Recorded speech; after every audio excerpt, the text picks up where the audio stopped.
Ribuan massa mengiringi perjalanan paslon Sudjidra Supriyatna menuju kantor KPU Buleleng untuk mendaftarkan diri sebagai calon bupati dan wakil bupati Buleleng yang diusung PDIP. Massa pendukung paket Sudjidra Supriyatna sejak pagi telah memenuhi gedung kesenian Gede Manik dengan berbagai atribut.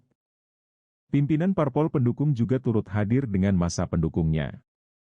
Tampak Sudjidra beserta istri menggunakan setelan pakaian berwarna putih, sedangkan Supriyatna beserta istri menggunakan setelan pakaian berwarna merah.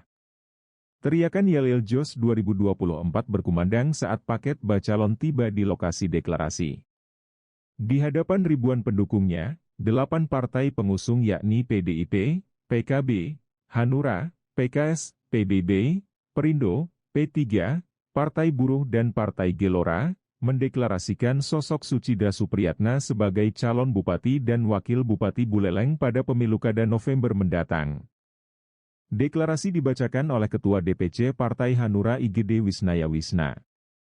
Setelah pendeklarasian serta penandatanganan deklarasi, dengan diiringi ribuan pendukungnya, paslon Sudjidra Supriyatna bergerak menuju kantor KPU Buleleng untuk melakukan pendaftaran.